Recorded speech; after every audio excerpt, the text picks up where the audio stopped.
Hi everyone and welcome to Stearman Family Adventures. Today we're going to be cooking a chili con carne, which is a firm favourite in our household and perfect for cooking on a campsite because it's a single pan dish. We'll be using a Cadac Safari Chef Pro 30 today, and you've seen it in previous videos. It's a banging bit of kit. So for the powder dump, we'll be using smoked paprika, oregano, rock salt, black pepper, garlic powder, onion powder, chili powder and ground coriander. But because this is for the kids, we're only using 2 teaspoons of chili powder, but feel free to ramp it up for your taste.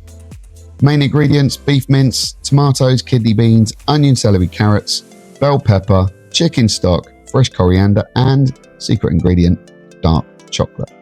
And lastly, for a bit of garnish, we've got that fresh coriander still, 2 spring onions, 1 lime, and some creme fraiche.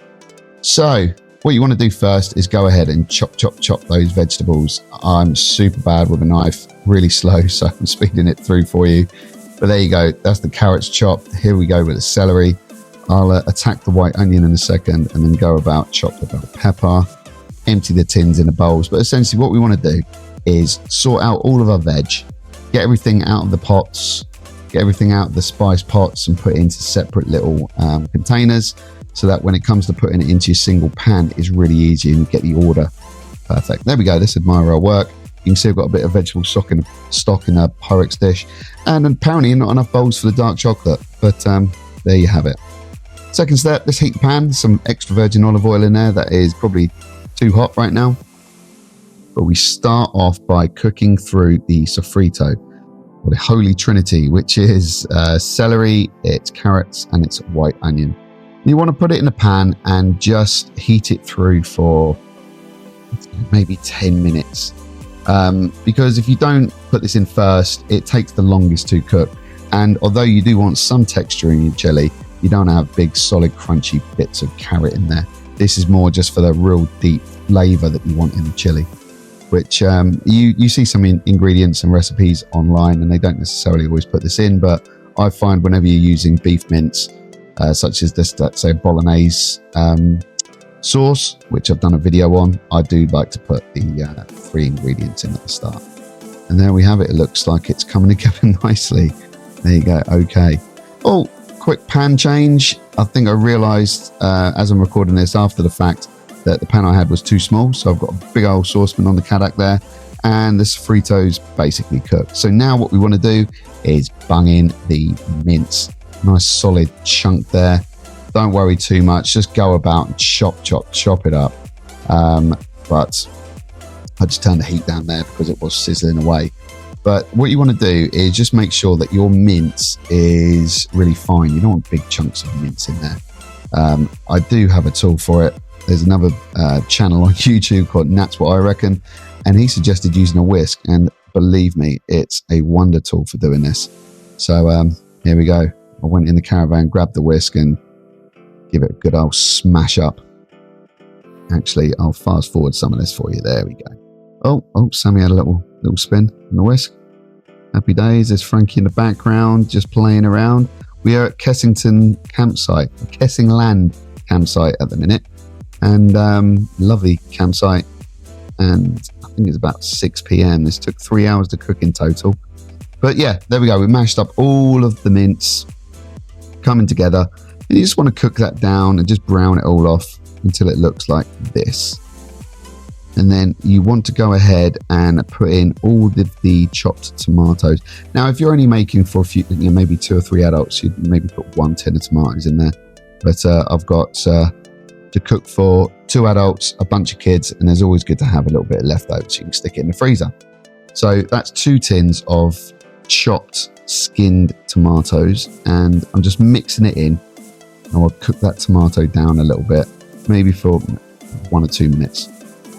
And the next thing would be to put in the powder dump. Now, please pause the video at the start to get the ingredients, because I'm not going to go through and explain exactly what's in there, but there's about 12 teaspoons of powder in that dump there. Add it in, sprinkle it in the top of the pan. Just give it a mix. And then you want to keep that bubbling away in your pan for probably 20 minutes. It all depends. Just keep an eye on it. And the reason we don't, at this point, have the bell peppers or anything in is because they don't take as long to cook. And you do want some texture. So go ahead and add your kidney beans and your bell pepper at this point and give it a stir. Oh man, that looks good. I can remember this, like I say, I'm recording this after the fact. I remember tasting this, and this is one of the best chilies I've ever made, especially on the campsite.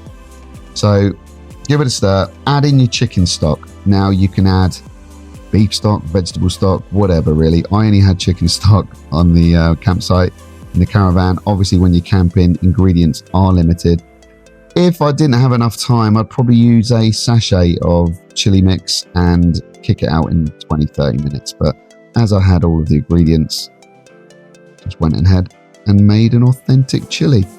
And I don't regret it because it was tasty. Then the kids in the background look playing golf. So, secret ingredient, dark chocolate. Now you can add this, you can add cocoa powder, you can add a glug of milk if you like. I do in bolognese, not so much chili, but stick in 100 grams or so of dark chocolate, and that would just melt down and go into the sauce there, and it just adds a lovely taste to the chili. And you can see I've probably been cooking this at this point for about an hour, and you can see it's much darker than it was even 2 minutes ago in the video. So yeah, put that dark chocolate in, cook it down, and just let that bubble away until maybe 2 hours, 2.5 hours, even 3. I mean, if you've got enough gas on the campsite, then 3 hours. You want to cook that down and make it really nice thick consistency. And then the very last thing you want to add is, now this is choice, I love the taste of coriander or cilantro, wherever you are in the world. I do put freshly chopped coriander into my chili. Now that could be sacrilege, it depends where you are in the world, but I do put it in. And at this point, right at the end, with 5-10 minutes left of the chili, stick in your chopped coriander, and if you like it, you won't regret it. It really adds a kind of nice flavour to the chili. There you go, just mix that in, and that is done. All you need to do is place it up with some lovely rice. You're good to go. Finished. So 3 hours of work on the campsite. To be fair, I could have made it quicker. I could have made it in like 1 hour if I used just a powdered packet of Coleman's chili mix, but I decided to go authentic. So let's give it a little taste test. You know, looks good.